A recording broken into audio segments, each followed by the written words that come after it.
놀이지능이라는 이야기 들어보셨나요? 친구 중에 애기 넷을 키우는 친구가 있어서 제가 한번 물어봤는데, 이 논문에 따르면 마음 읽기보다 가 더 효과적이었다는 거예요. 억지로 놀아주는 것보다는 아이가 너무 어려서 아직 말을 못하는 경우에는 어떻게 놀아줘야 될까요? 한 번은 놀이터에서 애기랑 놀고 있는데 애기 친구 엄마가 요즘 애기랑 어떻게 놀아주세요? 하는 거예요. 또 어떤 엄마는 이분은 어린이집 선생님이었는데, 나는 내 애기를 낳으면 정말 잘 놀아줄 수 있을 줄 알았다.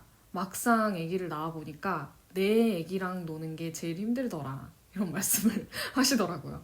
저도 그렇고 정말 많은 엄마들이 애기랑 어떻게 놀아주는 게 좋을지 좀 많이 어려워하시는 것 같아요. 과연 어떻게 놀아주는 게 잘 놀아주는 걸까요? 여러분, 놀이지능이라는 이야기 들어보셨나요? 이 책 변화에 강한 아이는 놀이지능이 다릅니다 라는 이 책에서 놀이성이 뛰어난 아이들의 7가지 능력을 놀이지능이라고 정의하고 있어요. 놀이지능에는 창의적 사고력, 의사소통 능력, 협동 능력, 비판적인 사고력, 그리고 자기조절력, 자신감, 미디어 조절력입니다. 저는 이 7가지 능력을 위해서 부모님들이 가장 신경 써야 될 것들을 알면 그게 가장 잘 놀아주는 방법이지 않을까라는 생각을 했어요.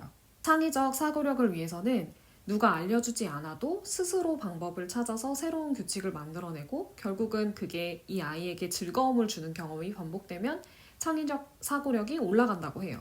그리고 의사소통 능력은 기본적으로 자신의 의견을 잘 표현하고 받아들여지는 경험이 반복되어야 된다고 합니다. 그리고 협동 능력은 친구랑 함께 공동의 목표를 세워서 놀이하는 경험을 통해서 자라난다고 해요. 비판적 사고력은 아이가 왜? 라는 의문을 온전히 인정받고 그 질문을 확장해 나갈 수 있는 환경이 중요하다고 합니다. 자기조절력은 현재 나의 욕구를 분명히 알고 주변 상황을 살피면서 어떤 것이 더 중요한지 판단하는 경험에서 생겨난다고 해요. 자신감은 스스로 시도하고 성공하는 경험이 반복되면 자연스럽게 생긴다고 합니다. 미디어 조절력은 부모가 미디어를 취사 선택해서 활용하고 통제해줘야 된다고 합니다. 정리하면 아이가 놀면서 노는 법을 스스로 찾고 시도하고 의견을 말하고 질문하고 그 안에서 자신의 욕구를 온전히 알고 주변 상황을 살피는 경험을 하는 것이 중요하다는 겁니다. 그럼 부모는 어떻게 해줘야 될까요?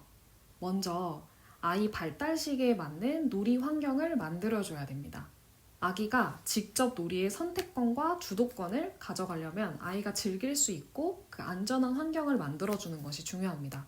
그래서 지금 보시는 화면은 이 책에 나온 이 연령별 특징과 놀이 환경인데 참고하시면 좋을 것 같아요. 두 번째는 따라가기입니다.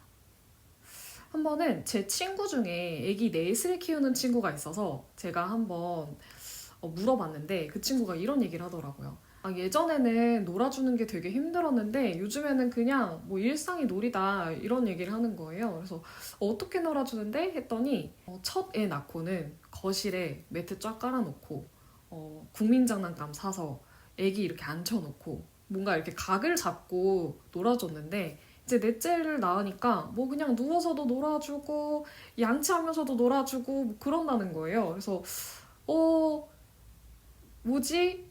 뭐 좀 신선한 충격이면서 또 한편으로는 뭐 하루 종일 놀아준다는 건가? 뭐 이런 생각이 들어서 물어봤더니 그냥 애가 좋아하는 거 따라하면 돼 이러더라고요.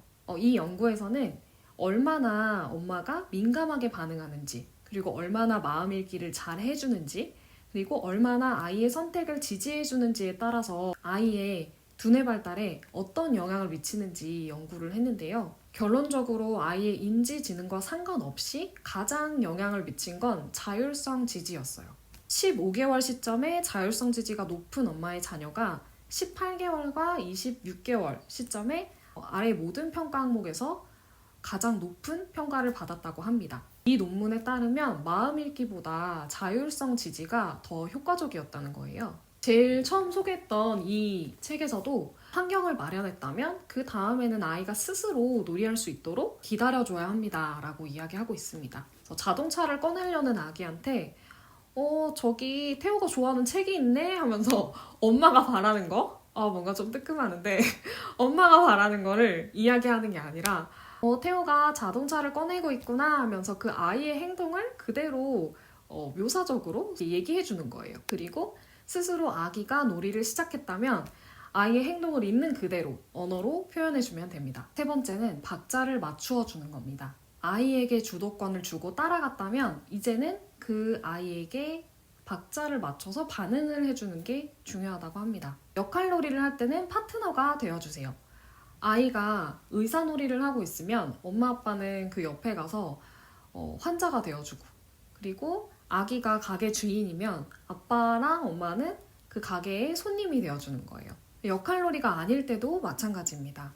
아이가 그림 그리기를 하거나 블록놀이 할 때도 부모가 옆에서 뭔가 막 놀아주기보다는 그냥 같이 박자를 맞춰서 같이 그림 그리고 같이 블록놀이를 하는 거예요. 그러면 그때 아이는 마치 친구들이랑 같이 노는 그런 기분을 경험한다고 합니다. 이때 주의해야 될 점은 아이가 따라하지 못할 정도로 되게 멋진 작품을 만든다거나 멋진 그림을 그리는 거예요.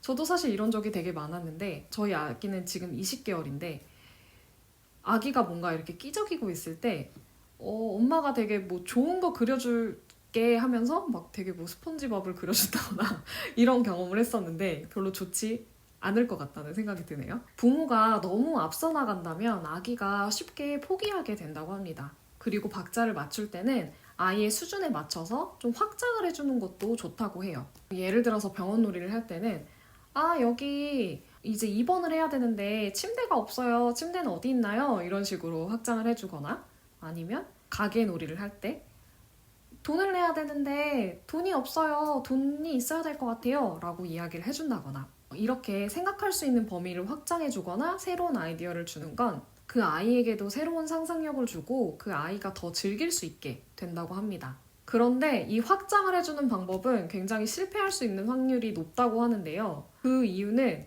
확장을 해줄 때에도 엄마 아빠가 정말 박자를 맞추는 게 중요하기 때문이라고 해요. 그러니까 예를 들어서 아기는 두세 개 블록만 쌓을 수 있는 그 정도의 실력인데 엄마 아빠가 옆에서 갑자기 성을 만든다든지 이렇게 하면서 이거 해볼까 하는 거는 확장이 아니라는 거죠. 저희 아기는 너무 어려서 아직 말을 못해요. 아직 역할놀이를 못해요. 하시는 분들도 분명히 있을 것 같아요.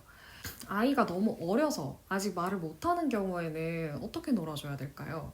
이 연구는 엄마의 반응이 아이의 인지 발달, 특히 언어 발달에 어떤 영향을 미치는지 연구를 했는데요. 아기가 9개월, 13개월 때 엄마와 아이의 상호작용을 관찰하는 방식으로 진행이 되었어요.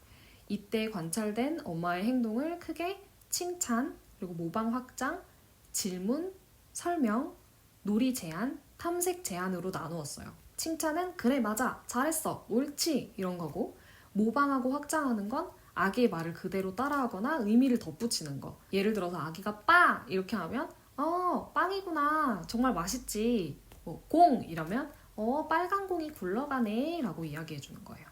설명은 대상과 행동에 대한 언어적인 설명. 그래서 네가 빨간 블록을 쌓았구나 하고 그 아이가 하는 행동을 그대로 설명해 주는 거고 질문은 이거 뭐야? 이건 어디 있지? 그리고 놀이 제안은 곰돌이에게 밥 먹여볼까? 이거랑 이거랑 한번 합쳐보자.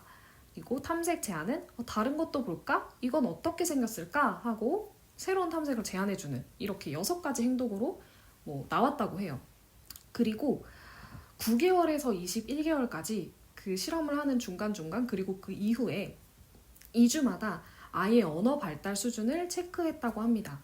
결론적으로 아기가 9개월 탐색기 때는 아기가 탐색할 때 설명과 칭찬을 해주는 게 효과적이었고 아기가 13개월 때는 아기가 말을 시작할 때 모방 확장해주고 질문하는 것이 효과적이었다고 해요. 그리고 시기랑 상관없이 엄마가 모방, 확장, 중심에 반응을 보인 아이는 약 5개월에서 6개월 정도 언어 발달이 빨랐다고 합니다. 정리하면 말을 아직 하지 못하는 아이더라도 마찬가지로 그 안전한 환경을 만들어주고 아이가 어떤 것에 흥미를 보이는지 따라가주고 아이 수준에 맞게 적절히 반응해줘야 된다는 겁니다. 여러분, AI 시대에 우리가 살고 있잖아요. AI 시대에 AI가 대체할 수 없는 게 뭐라고 생각하시나요? 이런 질문, 이런 생각 많이 해보셨을 텐데, 저 같은 경우에는 AI가 대체할 수 없는 한 가지가 바로 이 내가 사는 삶 자체를 사는 것이라는 생각이 들었어요. 물리적인 환경 속에서 내 자신으로 살아가는 건 AI가 절대 대체해줄 수 없는 거잖아요. 그리고 AI 시대의 중심에 살아갈 우리 아이들한테 가장 중요한 건 그 나답게 살아가는 게 아닐까라는 생각을 했습니다. 나답게 살려면 아기가 본인이 살고자 하는 바라는 삶의 모습을 스스로 설정하고 본인 삶의 책임을 지면서 살아가야 된다고 생각을 해요. 타인의 의사에 휘둘리지 않고요. 아이들이 나다운 삶을 살기 위해서 우리가 지금 해줄 수 있는 가장 좋은 게 잘 놀아주는 게 아닐까 싶습니다. 부모가 환경 만들기, 따라가기, 박자 맞추기를 통해서 놀아준다면 아이는 노는 법을 스스로 찾고 시도하고 의견을 말하고 질문하고 그 안에서 자신의 욕구를 분명히 알고 또 주변 상황을 살피는 그런 경험을 자연스럽게 할 수 있을 거예요. 부모 주도로 부모가 억지로 놀아주는 것보다는 아이가 스스로 자율적으로 놀 수 있게 유도해 주는 거죠. 그럼 자연스럽게 아이는 놀이를 통해서 다양한 놀이 지능을 습득할 수 있을 거라고 저는 생각을 합니다. 제가 오늘 참고한 책은 이 책인데요. 이 책 저는 1장 정도만 소개를 해드렸고 2장부터는 굉장히 유용한 구체적인 놀이 방법들이 나오는 것 같아요. 놀이 지능을 이제 발달시켜 줄 수 있는 요일별 그런 놀이 방법들도 나와 있고요. 바로 실행해 볼 수 있는 방법들이 되게 많이 나와 있으니까 한번 읽어보시는 걸 추천드릴게요. 이 외에도 제가 참고한 논문들은 아래 설명란에 적어 놓겠습니다. 저는 이번에 공부를 하면서 앞으로 아이랑 놀아줄 때 어떻게 놀아줘야 될지 약간은 감이 생긴 것 같아요. 그리고 공부를 하면서 실제로 따라가 보자 라는 마음으로 한번 따라가 보기도 했는데 사실 좀 실패를 하긴 했어요. 영상으로 좀 남겨보려고 하는데 아이가 자꾸 카메라를 만져가지고 이렇게 따라가면 안 되겠다라는 생각이 들었고 아무튼 그래서 앞으로도 제가 육아를 하면서 궁금한 것들이 있으면 공부하고 공유해드리려고 합니다. 궁금한 점이 있거나 대신 공부해줬으면 하는 게 있으면 편하게 댓글로 달아주세요. 그리고 나름 이렇게 열심히 공부하면서 영상을 만들었는데 좋아요랑 구독 눌러주시면 힘이 많이 될 것 같습니다. 그럼 오늘은 여기까지 하고요. 다음 영상에서 다시 뵙겠습니다. 다음 영상에서 뵐게요.